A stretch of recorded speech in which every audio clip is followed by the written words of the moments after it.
दोस्तों स्वागत है आपका बिहार न्यूज में। दोस्तों मैं हूं फिरदौस गनी और आप देख रहे हैं केडीबी लाइव। दोस्तों आज हो चुका है 6 अक्टूबर 2020। तो आज की बिहार की टॉप न्यूज लेकर आए हैं आपके लिए। दोस्तों वीडियो स्टार्ट करने से पहले आपसे एक रिक्वेस्ट है, अगर आप नए आए इस चैनल पर तो चैनल को सब्सक्राइब करके बेल आइकन को भी प्रेस कर दीजिए और साथ में वीडियो को लाइक कीजिए, अपने दोस्तों के साथ शेयर भी कीजिए। तो चलिए दोस्तों स्टार्ट करते हैं आज का न्यूज। केंद्र सरकार के 3 कृषि कानून के खिलाफ पूरे देश में किसान संगठन लगातार विरोध कर रहे हैं।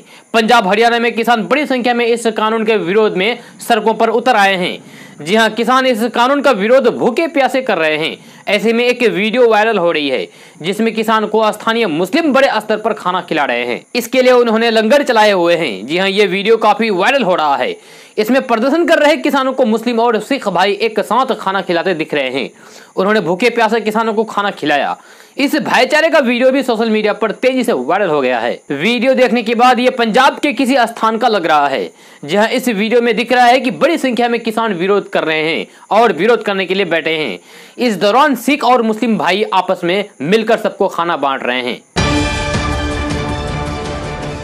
बिहार में कोरोना संक्रमण की रफ्तार अब धीमी हो गई है, लेकिन इसके बावजूद भी अब हर रोज हजारों की संख्या में पॉजिटिव मरीज मिल रहे हैं। स्वास्थ्य विभाग की ओर से ताजा अपडेट जारी की गई है। इस अपडेट के मुताबिक बिहार में 907 कोरोना पॉजिटिव मरीज मिले हैं। जी हां, इसके साथ ही राज्य में कोरोना संक्रमितों की संख्या बढ़कर 1,88,858 हो गई है। बिहार में फिलहाल 12,833 कोरोना के एक्टिव मरीज हैं। जहां राजधानी पटना में कोरोना का कहर थमने का नाम नहीं ले रहा है। जहां राजधानी पटना में एक बार फिर से सबसे ज्यादा 195 नए मामले सामने आए हैं। बिहार में चुनाव के दिन जैसे जैसे नजदीक आते जा रहे हैं, जी हां, वैसे वैसे राजनीतिक बयानबाजियां बढ़ती ही जा रही है। इसी क्रम में आज एआईएमआईएम प्रमुख और हैदराबाद से सांसद असदुद्दीन ओवैसी ने राष्ट्रीय जनता दल यानी कि राजद पर बड़ा हमला बोला है। जी हां, उन्होंने कहा है कि इस बार के विधानसभा चुनाव में राजद की वजह से भाजपा की अगुवाई वाली एनडीए की जीत हो रही है। उन्होंने कहा है कि बिहार की जनता राजद के 15 वर्ष के सुशासन को देखा है और इस बार के विधानसभा चुनाव में लोकसभा के जैसे ही सबक सिखाएगी। जी हां, उन्होंने कहा है कि बिहार की जनता अब दूसरा विकल्प खोज रही है और हम धर्मनिरपेक्ष ताकतों को मजबूत गठबंधन के साथ उनकी उम्मीदों को पूरा करने की पूरी कोशिश करेंगे। दरअसल तेजस्वी यादव द्वारा कुछ पार्टियों को वोट कटवा कहने पर ओवैसी तिलमिला उठे हैं और इसके बाद उन्होंने राजद पर इस तरह से हमला बोला है। उन्होंने आगे कहा है कि हम किसी एक धर्म की राजनीति नहीं करते हैं। हम पर जो आरोप लगाया जाता है वे सरासर गलत है। असदुद्दीन ओवैसी ने कहा है कि महागठबंधन में सम्मिलित सभी पार्टियों को पिछले लोकसभा चुनाव में हुए हश्र को याद रखना चाहिए, फिर किसी अन्य पार्टी पर आरोप लगाना चाहिए। भारतीय मौसम विभाग की माने तो आने वाले 5 दिन के दौरान देश के कई इलाकों में भारी बारिश होने की संभावना जताई जा रही है। जी हां, मौसम विभाग के अनुसार अंडमान और निकोबार द्वीपों में भारी वर्षा होने का अनुमान जताया गया है। अगले 4 दिनों के दौरान उत्तर पश्चिम भारत के ज्यादातर हिस्सों में शुष्क मौसम की संभावना जताई गई है। सुबह शाम का मौसम सुहाना रहेगा और 1-2 स्थानों पर मौसम ठंडा और दोपहर में हल्का गर्म रहने का अनुमान जताया गया है। जी हां, वहीं मौसम विभाग के मुताबिक बिहार से 10 अक्टूबर से पहले मानसून का प्रस्थान हो जाएगा, यानी कि 10 अक्टूबर से पहले मानसून चला जाएगा। जी हां, आईएमडी के अनुसार आने वाले 5 दिनों के अंदर उत्तर पश्चिमी भारत के ज्यादातर इलाकों में मौसम में नमी होने की संभावना है। 15 अक्टूबर तक ट्रेनों का सामान्य परिचालन शुरू होने की तैयारी चल रही है। रेलवे बोर्ड के सूत्रों के हवाले से खबर आ रही है कि कोरोना काल में केंद्र सरकार की गाइडलाइंस के अनुसार जिस राज्य से ट्रेन खुले या फिर गुजरे हैं वहां की अनुमति दे चुकी है। झारखंड और पश्चिम बंगाल सरकार भी ट्रेन परिचालन शुरू करने पर सहमत हैं। जी हां, इसके बाद पूर्व मध्य रेल के सभी मंडलों ने शेड्यूल जोन को भेज दिया है। सामान्य परिचालन शुरू करने के मसले पर रेलवे का तर्क है कि कोरोना काल में भीड़ बढ़ती ही जा रही है, ट्रेनों में लंबी वेटिंग की स्थिति है। ऐसे में कोरोना के सुरक्षा नियमों का पालन करते हुए ट्रेनों का सामान्य परिचालन शुरू करने के एकमात्र विकल्प है। जी हां, अभी भी कई ट्रेनों का परिचालन स्पेशल के नाम पर चल रहा है। बिहार विधानसभा चुनाव से पहले एनडीए में बड़ी टूट सामने आ रही है। रामविलास पासवान की पार्टी एलजेपी ने अकेले चुनाव लड़ने का ऐलान कर दिया है। जी हां, पार्टी संसदीय बोर्ड की बैठक में चिराग पासवान की अध्यक्षता में एलजेपी ने फैसला किया है कि वे अकेले ही चुनाव लड़ेगी। जी हां, एलजेपी ने साफ किया है कि उन्हें नीतीश कुमार की अगुवाई में विधानसभा चुनाव लड़ना मंजूर नहीं है। हालांकि पार्टी ने साफ किया है कि वे केंद्र में गठबंधन में बनी रहेगी और बीजेपी का साथ उनका गठबंधन जारी रहेगा, लेकिन बिहार में वे नीतीश कुमार को अपना नेता नहीं मानते हैं। फिलहाल ये साफ नहीं हो पाया है कि एलजेपी कितनी सीटों पर चुनाव लड़ेगी और कहां-कहां लड़ेगी। जी हां, जानकारी के मुताबिक विधानसभा चुनाव में एलजेपी गठबंधन से मनपसंद की 42 सीटों की मांग कर रही थी और समझौता नहीं होने पर चिराग पासवान 143 सीटों पर चुनाव लड़ने की बात कह रहे थे। हालांकि चिराग पासवान का कहना है कि पीएम मोदी से प्रेरित होकर एलजेपी ने बिहार के 4 लाख लोगों के सुझाव और जानकारी ली और इसका विजन डॉक्यूमेंट तैयार किया। इसका उद्देश्य बिहार को शीर्ष स्थान तक ले जाना है, यानी कि बिहार को ऊंचाई तक ले जाना है। इस साल हुई भीषण बारिश के चलते यूपी से लेकर बिहार तक लाखों किसानों की फसल खराब हो गई है। जी हां, बाढ़ और भारी बारिश की वजह से फसलों को बेहद नुकसान हुआ है।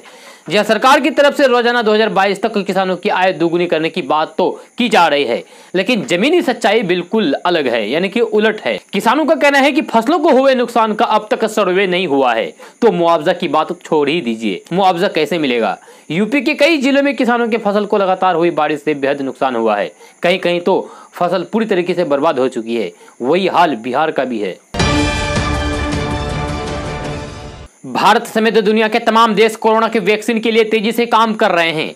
भारत, अमेरिका, रूस, चीन और ऑस्ट्रेलिया वैक्सीन की रेस में सबसे आगे हैं। माना जा रहा है कि इस साल के अंत तक या फिर अगले साल की शुरुआत में कोरोना की वैक्सीन बाजार में आ सकती है। इस बीच दुनिया भर में कोरोना संक्रमित मरीजों की संख्या बढ़कर 3 करोड़ 50 लाख को पार कर गई है। जी हां, अकेले भारत और अमेरिका में ही 1 करोड़ 40 लाख कोरोना पीड़ित हैं। इस बीच केंद्रीय स्वास्थ्य मंत्री डॉक्टर हर्षवर्धन ने आगे कहा है कि अगले साल जुलाई तक देश में कोरोना वैक्सीन 20 से 25 करोड़ लोगों को लगा दी जाएगी। जी हां, इसमें स्वास्थ्य सेवा से जुड़े लोगों को प्राथमिकतावादी दी जाएगी। हाल ही में उन्होंने संसद में बताया कि 2021 की शुरुआत में देश में कोरोना की वैक्सीन उपलब्ध हो जाएगी। आपको बता दें कि भारत लगातार कोरोना जांच की संख्या को बढ़ा रहा है, जिसकी वजह से पिछले 13 दिनों से लगातार सक्रिय मामले 10 लाख से भी कम बने हुए हैं। जी हां, नए मामलों की अधिक संख्या में मरीज ठीक भी हो रहे हैं। अब तक 55 लाख से भी अधिक लोग ठीक भी हो चुके हैं और मरीज के स्वस्थ होने की दर बढ़कर 84.13% हो गई है। बिहार में होने वाले विधानसभा चुनाव को लेकर विभिन्न दलों में प्रत्याशियों का नाम फाइनल करने का दौर अंतिम क्रम में है। इस बीच जीतन राम मांझी की पार्टी हिंदुस्तानी युवा मोर्चा ने अपने 6 सीटों के लिए प्रत्याशियों के नाम का चयन कर लिया है। जीतन राम मांझी बिहार में जनता दल यूनाइटेड के कोटे से 6 या फिर 7 सीटों पर चुनाव लड़ रही है।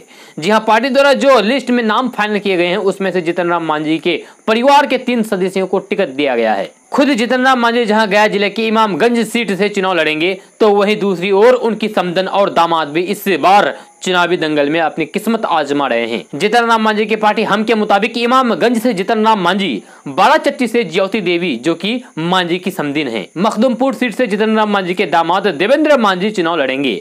उनके अलावा कुटुंबा सीट से अजय भुइया और कस्बा से राजेंद्र यादव चुनावी समर में होंगे। कांग्रेस ने लोजपा के एनडीए से अलग होकर चुनाव लड़ने के निर्णय पर कहा है कि रामविलास पासवान से बड़े मौसम वैज्ञानिक चिराग पासवान निकले। कल जारी बयान में प्रदेश कांग्रेस प्रवक्ता राजेश राठौर ने कहा है कि लोजपा के राष्ट्रीय अध्यक्ष चिराग पासवान ने समय पर एनडीए छोड़ने का सही निर्णय लिया है। जी हां, चिराग पासवान अपने पिता रामविलास पासवान से भी बड़े मौसम वैज्ञानिक निकले, इसलिए जदयू प्रमुख के चेहरे पर चुनाव लड़ने के बजाय चिराग पासवान ने जदयू के उम्मीदवारों के विरुद्ध प्रत्याशी देने का निर्णय लिया है। आपको बता दें कि लोजपा बिहार में अकेले अपनी किस्मत आजमाएगी। जी हां, कई दिन तक चली रस्साकसी के बाद आखिरकार लोजपा ने बिहार में एनडीए से अलग होने का निर्णय ले लिया है। दोस्तों, ऐसे समय में जब सड़कों पर बिजली से चलने वाले वाहन उतरने लगे हैं, वह समय दूर नहीं जब हवा में भी इनका राज होगा। जहां पूरी तरीके से बिजली से चलने वाले विमान के लिए British automobile company Rolls Royce के तकनीक का सफल परीक्षण किया गया। जहां इसमें दावा किया गया है कि इसकी रफ्तार करीब 300 मील प्रति घंटा है। यह बिजली से विमान उड़ने की सबसे तेज गति वाली तकनीक है। इस तकनीक को जिस प्लेन कोर पर अंजाम दिया गया है उसे आयरन बर्ड नाम दिया गया है। इसके लिए इसमें जितनी ऊर्जा उपयोग हुई है उतने में तो 250 घरों को बिजली सप्लाई दी जा सकती है। कंपनी ने ब्रिटेन की मोटर कंपनी यासा और ओरियन क्षेत्र के स्टार्टअप इलेक्ट्रोफ्लाइट के साथ इसका इंजन विकसित किया है। कोरोना टीकों की प्रभावकारिता पर चिंता बढ़ती जा रही है। जहां कई कंपनियां इसके उत्पादन में लगी है। इस बीच मॉडर्ना ऑफ फाइजर कंपनी के प्रशिक्षण में कई प्रतिभागियों ने उच्च बुखार, शरीर में दर्द, सिर दर्द और थकावट होने की शिकायत की है। हालांकि विशेषज्ञों ने कहा है कि प्रशिक्षण के दौरान ये आम बात है। उन्होंने कहा है कि इससे चिंता बढ़ाने वाली कोई भी बात नहीं है। प्रशिक्षण के तहत टीकों का कोई भी प्रतिकूल प्रभाव भारत में अब तक नहीं बताया गया है। विशेषज्ञों का कहना है कि 24 घंटे के भीतर चले जाने वाले लक्षणों को सामान्य माना जाता है। बिहार चुनाव को लेकर यह बड़ी खबर सामने आ रही है। जी हां, कल तक आरएलएसपी सुप्रीमो उपेंद्र कुशवाहा एवं जन अधिकार पार्टी के राष्ट्रीय अध्यक्ष पप्पू यादव के साथ अलग गठबंधन बनाने या फिर अकेले चुनाव लड़ने की बात कह रहे वीआईपी के अध्यक्ष मुकेश सहनी अब एनडीए में जगह तलाश रहे हैं। जहां अब उनके एनडीए में शामिल होने की बात चल रही है। भारतीय जनता पार्टी के बुलावे पर दिल्ली गए मुकेश सहनी की सोमवार को बीजेपी के बड़े नेताओं के साथ बातचीत चली। माना जा रहा है कि अगर बात बन गई तो वीआईपी को बीजेपी अपने कोटे से सीट दे सकती है। बिहार की राजनीति में काले कपड़ों वाली पुष्पम प्रिया चौधरी की खूब चर्चा है। जी हां, पुष्पम की पार्टी का नाम प्लूरल्स है और इस बार के चुनाव में पुष्पम की पार्टी बिहार की सभी सीटों पर अपने उम्मीदवार उतारने वाली है। जी हां, पुष्पम प्रिया चौधरी की राजनीति को देखकर 90 के दशक वाले आनंद मोहन की राजनीति की याद आती है। जी हां, वैसे भी पुष्पम और 90 के दशक वाले आनंद मोहन की राजनीति में कई तरह के समानताएं हैं। मतलब दोनों मूल रूप से बिहार के मिथिलांचल के हैं, दोनों ही सवर्ण हैं, दोनों की राजनीति मौजूदा व्यवस्था के खिलाफ रही है और हैं। जी हां, आनंद मोहन की पार्टी का नाम बिहार पीपुल्स पार्टी था। पीपुल्स और प्लूरल्स शब्दों की डिक्शनरी में दोनों आसपास हैं। जी हां, पुष्पम प्रिया राजनीतिक घराने से आती हैं। दादा उमाकांत चौधरी नीतीश कुमार के करीबी रहे हैं, चाचा जदयू में हैं, पिता एमएलसी रहे हैं। पुष्पम प्रिया ने बिहार से बाहर जाकर पढ़ाई की और इस वक्त बिहार बदलने का सपना दिखाकर चुनाव की तैयारी में हैं। जी हां, मार्च महीने में अखबार में फुल पेज का विज्ञापन देकर उन्होंने अपनी राजनीतिक महत्वाकांक्षा जाहिर की थी। खुद को सीधा सीएम उम्मीदवार घोषित कर दिया था। हर कोई जानता है कि सीधा कोई भी सीएम उम्मीदवार नहीं होता है। पुष्पम भी जानती होगी, लेकिन लोगों का ध्यान खींचने के लिए उन्होंने ये दांव खेला है और दांव चल गया। जी हां, चर्चा होने लगी कि ये लड़की कोई कमाल करेगी। पुष्पम प्रिया चौधरी की माने तो उन्होंने बिहार की पहचान को वापस दिलाने का बीड़ा उठाया है। सोशल मीडिया अकाउंट को देखेंगे तो पाएंगे कि पुष्पम प्रिया चौधरी बिहार के उन जगहों का दौरा कर चुकी हैं जो बिहार में इन दिनों पहचान की मोहताज हैं। लोजपा ने कल बिहार चुनाव अकेले लड़ने का फैसला किया। पार्टी ने साफ किया है कि चुनाव के बाद लोजपा के सभी विधायक भाजपा का समर्थन करेगी। जी हां, वैसे पार्टी अध्यक्ष चिराग पासवान पहले से कह रहे थे कि हमारा गठबंधन जदयू से नहीं है बल्कि भाजपा से है। हम बिहार चुनाव में प्रधानमंत्री नरेंद्र मोदी के साथ जाएंगे। चिराग पासवान के इस फैसले के बाद कुमार विश्वास, जो कि कवि हैं, उन्होंने आज ट्वीट किया है। जी हां, उन्होंने लिखा है कि बीजेपी और जेडीयू मिलकर लड़ेंगे, एलजेपी और बीजेपी मिलकर लड़ेंगे, लेकिन एलजेपी जेडीयू के खिलाफ लड़ेंगे। जी हां, लेकिन वहीं फिर एलजेपी बीजेपी के साथ गठबंधन में लड़ेगी। हालांकि चुनाव में एलजेपी जेडीयू के खिलाफ लड़ेगी, पर केंद्र में जेडीयू और बीजेपी के साथ रहेगी। एलजेपी चुनाव के बाद बीजेपी और जेडीयू या फिर किसी भी के साथ सरकार बनाएगी। बिहार चुनाव में नीतीश कुमार ने बीएफ फॉर्मूला लगाया है, जो इस समय चर्चा का विषय बना हुआ है। बिहार की राजनीति में बाहुबलियों का वर्चस्व रहता है और सभी दल अपने मकसद के हिसाब से इनका इस्तेमाल करते हैं। जी हां, यहाँ पर हर दल में बाहुबलियों की पकड़ है। जी हां, कोई एक दल नहीं बल्कि सभी दल बाहुबलियों की पकड़ है। 2005 की विधानसभा चुनाव में नीतीश कुमार की पार्टी में बाहुबलियां विधायक की फौज थी, लेकिन अब 15 साल बाद 2020 के चुनाव में नीतीश कुमार बाहुबलियों से दूर रहने की कोशिश कर रहे हैं। जी हां, बाहुबलियों की जेडीयू में सीधे नहीं अप्रत्यक्ष तरीके से एंट्री होने जा रही है। इसके लिए उन्होंने बीएफ फार्मूला तैयार किया है। कोरोना काल में बिहार विधानसभा चुनाव विश्व का सबसे बड़ा चुनाव है। जी हां, चुनाव आयोग की तरफ से ही नहीं बल्कि राजनीतिक दलों ने भी अपनी राजनीति में कई बदलाव किए हैं। नीतीश कुमार सीधे रूप से अब अपने दल में आपराधिक छवि वाले यानी कि बाहुबली लोगों की एंट्री नहीं देना चाहते हैं। नीतीश कुमार का यह संदेश पार्टी नेताओं तक पहुंचा दिया गया है। एडीआर ने नीतीश कुमार की पार्टी के 69 विधायक का एनालिसिस किया था। जी हां, इस एनालिसिस के दौरान पाया गया है कि नीतीश कुमार के 69 में से 26 विधायकों पर गंभीर आपराधिक केस दर्ज हैं। यानी कि नीतीश कुमार के 38% विधायक पर गंभीर आपराधिक मामले दर्ज हैं। बाहुबलियों की वजह से हर कार्यालय में सरकार की फजीहत होती रही है। बिहार विधानसभा चुनाव में सीट शेयरिंग पर जारी घमासान के बाद एनडीए के भाजपा और जेडीयू में सीटों का तालमेल हो गया है। जहां इसके साथ ही 16 जिलों में पहले चरण में होने वाले मतदान के लिए जेडीयू ने अपने प्रत्याशियों की घोषणा करते हुए उनकी लिस्ट जारी कर दी है। जेडीयू ने अभी तक अपने 12 प्रत्याशियों को सिंबल देने शुरू कर दिए हैं और यह है उनका नाम जो हम आपको बताने जा रहे हैं। तो मसूरी से नूतन पासवान, कुर्सा से सत्यदेव कुशवाहा, बेलहर से मनोज यादव, नवादा से कौशल यादव, जमालपुर से शैलेंद्र कुमार, नौखा से नागेंद्र चंद्रवंशी, जगदीशपुर से कुसुमलता कुशवाहा, रोहतास के करगढ़ विधानसभा सीट से वरिष्ठ सिंह, मोकामा से राजीव लोचन, बड़बिघा से सुदर्शन, झाझा से दामोदर रावत, सूर्यगढ़ से रामानंद मंडल। इन सबको जेडीयू ने अभी तक टिकट दे दिया है। बिहार में एनडीए से लोजपा बाहर हो गई है। लोजपा जहां एक और प्रधानमंत्री नरेंद्र मोदी और भाजपा की तारीफ में कसीदे कर रही हैं, वहीं बिहार के मुख्यमंत्री नीतीश कुमार की जमकर आलोचना कर रहे हैं।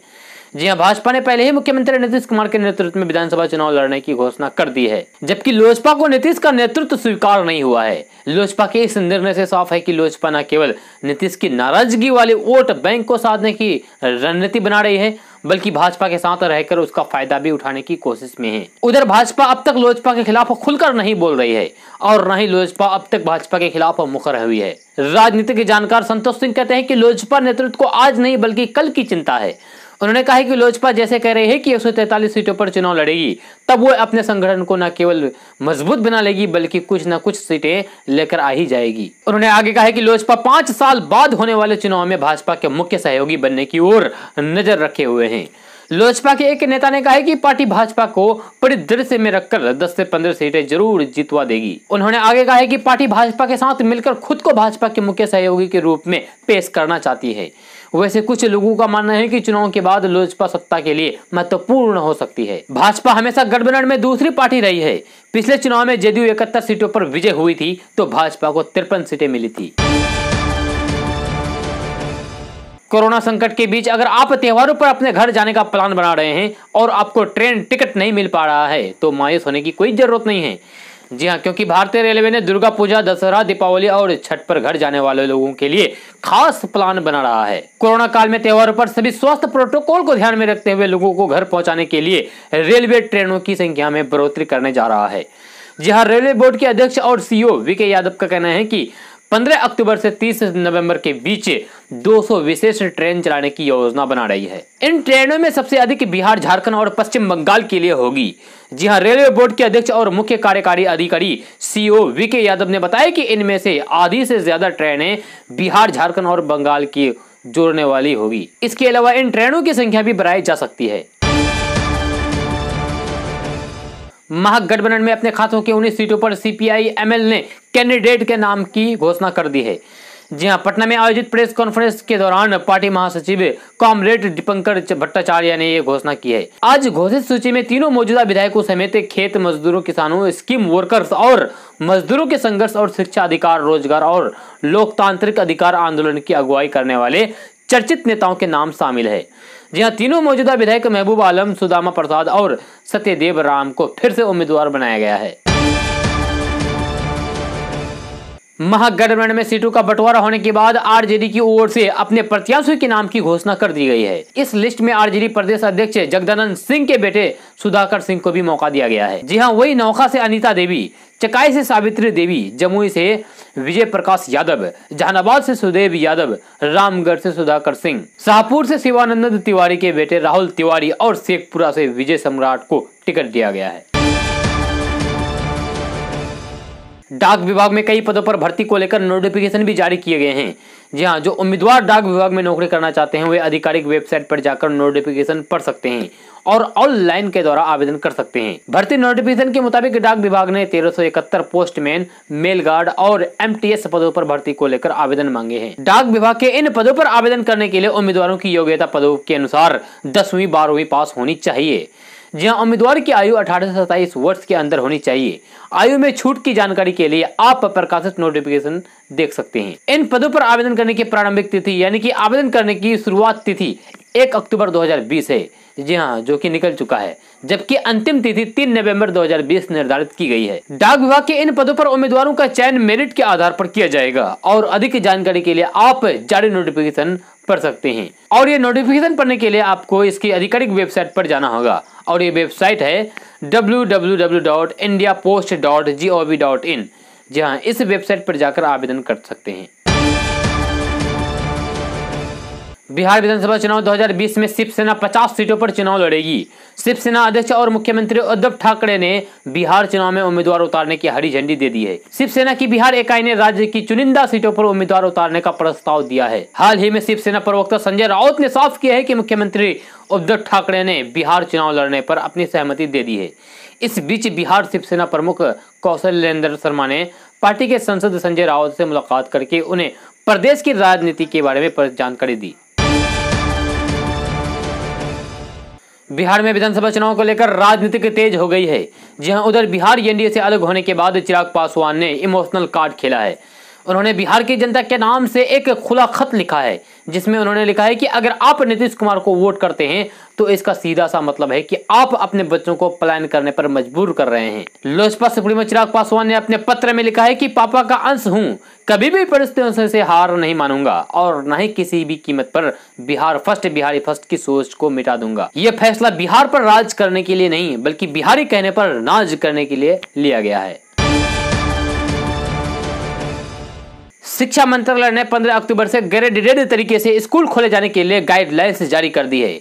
मंत्रालय की ओर से राज्यों केंद्र शासित प्रदेशों को स्वास्थ्य, स्वच्छता और सुरक्षा के लिए अपना मानक संचालन प्रक्रिया तैयार करने और शारीरिक सामाजिक दूरी के साथ सीखने के लिए निर्देश जारी करने के लिए भी कहा गया है। केंद्र सरकार द्वारा जारी किए गए अनलॉक 5 के दिशा निर्देशों में राज्यों और केंद्र शासित प्रदेशों की सरकारों को चरणबद्ध तरीके से 15 अक्टूबर के बाद स्कूलों को, कोचिंग संस्थानों को फिर से खोले जाने के बारे में निर्णय लेने की छूट दी गई है। कांग्रेस नेता राहुल गांधी ने आरोप लगाया है कि प्रधानमंत्री नरेंद्र मोदी 3 कृषि कानूनों से किसानों, मजदूरों को वैसे ही खत्म कर रहे हैं जैसे उन्होंने नोटबंदी, जीएसटी से छोटे दुकानदारों को बर्बाद कर दिया था। राहुल गांधी ने संगरूर में आयोजित एक सभा को संबोधित करते हुए भाजपा नेता केंद्र सरकार से सवाल किया है कि इस महामारी के समय में भी कानून लाने की क्या जल्दी थी। राहुल गांधी ने कहा है कि जिस प्रकार उन्होंने जीएसटी, नोटबंदी से छोटे दुकानदारों, छोटे और मंझोले व्यवसायों को समाप्त कर दिया है, उसी प्रकार वे किसानों, श्रमिकों को खत्म कर रहे हैं तथा इन 3 कानूनों से आपका गला काटा जा रहा है। राहुल गांधी ने अनाजों की खरीद सार्वजनिक वितरण प्रणाली यानी कि पीडीएस में सुधार की आवश्यकता पर जोर दिया है और स्वीकार किया है कि उनमें कमियां थीं। जी हां, उन्होंने कहा है कि इस प्रणाली को मजबूत बनाने की आवश्यकता है और अधिक संख्या में मंडियों को स्थापित करने की आवश्यकता है। दोस्तों, आज का न्यूज़ बस यहाँ तक। कैसा लगा जरूर अपना सुझाव दीजिएगा नीचे कमेंट बॉक्स में कमेंट करके। अगर आप नए आए इस चैनल पर तो चैनल को सब्सक्राइब करके बेल आइकन को भी प्रेस कर दीजिए और साथ में वीडियो को लाइक कीजिए, अपने दोस्तों के साथ शेयर भी कीजिए। तो चलिए दोस्तों, फिर मिलते हैं अगले वीडियो में।